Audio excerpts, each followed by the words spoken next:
ব্যক্তির অপরাধের সাথে সংস্থার অপরাধকে আমরা জড়িয়ে ফেলছি না। এখন একটা সুনির্দিষ্ট অভিযোগের ভিত্তিতে একজনকে গ্রেফতার করা হয়েছে।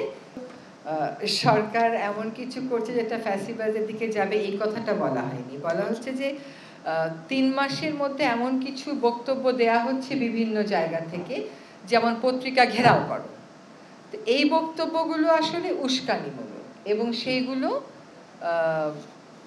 গণতন্ত্রের দিকে যাবার পথটাকে তো আসলে সুগম করছে না। ওনার বক্তব্যের স্পিরিটটা আমি যেটা বুঝেছি সেটা হচ্ছে এইরকম, এবং সেখানে সরকার কিন্তু সরকারের অবস্থান স্পষ্ট করেছে। প্রথম কথা হচ্ছে যে রাজনৈতিক দলগুলোর সাথে যে আমরা আলোচনায় বসছি সেটা বেশ সৌহার্দ্যপূর্ণ আলোচনা হচ্ছে। তারা যে সুপারিশগুলো দিচ্ছেন, আমরা যে কথাগুলো বলছি, এটা পারস্পরিক যদি আস্থার সৃষ্টি না করতো তাহলে অন্যরকম ছিল, কিন্তু বারবার সভায় যেহেতু বসা হচ্ছে বোঝাই যাচ্ছে যে একটা আস্থার সৃষ্টি করেছে।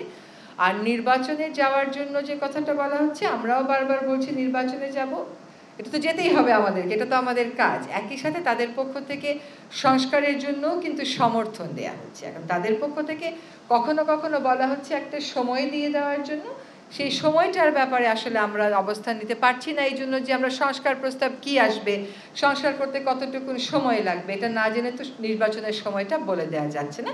তো বারবারই বলা হচ্ছে যত দ্রুত সম্ভব দিয়ে দেওয়া হবে।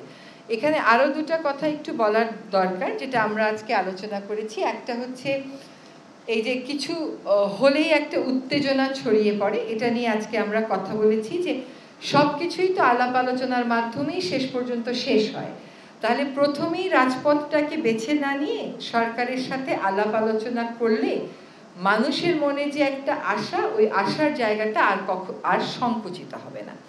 আমরা আজকে ছাত্র সমাজ নিয়ে কথা বলেছি। এই যে শিক্ষার্থীদের এত বড় আত্মত্যাগের বিপরীতে, এত বড় আত্মত্যাগকে ভিত্তি করেই তো আমরা আসলে এখানে দাঁড়িয়ে আছি। সংস্কারের কথা বলছি, গণতন্ত্রের কথা বলছি, গণতন্ত্র সুগম করার কথা বলছি, বৈষম্যহীন সমাজ গড়ার কথা বলছি। তো সেখানে আমরা একটা আহ্বান আপনাদের মাধ্যমেও জানাতে চাই সকল শিক্ষার্থীদেরকে, যে মানুষের যে তাদের প্রতি আস্থা, এটা কিন্তু 5ই আগস্টের পরে আমরা আবার দেখলাম যখন বন্যা হলো, বন্যার সময় টিএসসিতে কি পরিমাণ ত্রাণ দেওয়ার ভিড় হয়ে গেল। মানে মানুষ একটা বড় আস্থার জায়গা খুঁজে পেয়েছে। ছোট ছোট বিরোধ নিয়ে এমন কিছু করা উচিত না যেটা আসলে আমাদের জাতীয় স্বার্থকে সমুন্নত রাখার যে লড়াইয়ে আমরা সকলে সামিল হয়েছি সেটা কোনোভাবেই প্রশ্নবিদ্ধ হতে পারে। শিক্ষার্থীদের উপর এই জাতি যে আস্থা রেখেছে, যে ভরসাটা রেখেছে, এই ভরসাটা যেন অক্ষুণ্ণ থাকে, এটা যেন আরও বাড়ে, আরও সুদৃঢ় হয়। সেজন্য যে কোনো বিরোধ, যে কোনো সমস্যার সমাধান সরকারের সাথে আলোচনার মাধ্যমেই যেন সকলে করেন, শিক্ষার্থী সহ, সেটা আমরা আপনাদের মাধ্যমে একটা আহ্বান জানাচ্ছি। আরেকটা কথা হচ্ছে যে আমরা বারবার এটা রিটারেট করেছি যে আমরা যে সম্প্রীতির কথা বলি এই দেশে, এই সম্প্রীতিটা সত্যিকার অর্থে আমরা মূল্যবোধ হিসেবে ধারণ করি। এই সমাজ সবসময় এটা মূল্যবোধ হিসেবে ধারণ করেছে।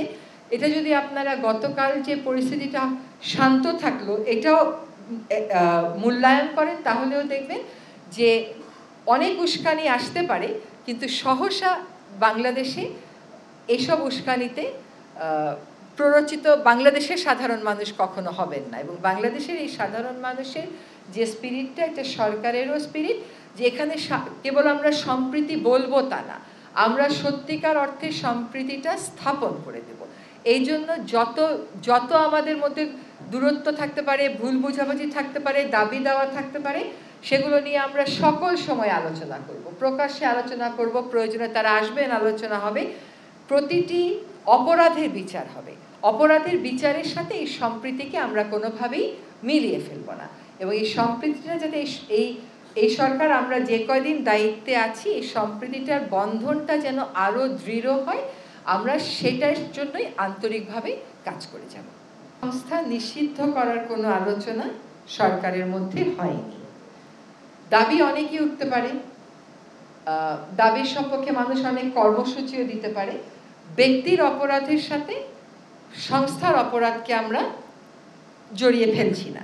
এখন একটা সুনির্দিষ্ট অভিযোগের ভিত্তিতে একজনকে গ্রেফতার করা হয়েছে, তার ব্যাপারে একটা আইনি প্রক্রিয়া চলছে, তিনি অভিযুক্ত হতেও পারেন, অভিযুক্ত নাও হতে পারেন, সেটা আদালত দেখবে। আর আজকেও দেখলাম পত্রিকাতে যে ইসকনের পক্ষ থেকে একটা সম্মেলন করে বলা হয়েছে যে তাদের সাথে যাকে গ্রেফতার করা হয়েছে তার কোনো সম্পর্ক নেই।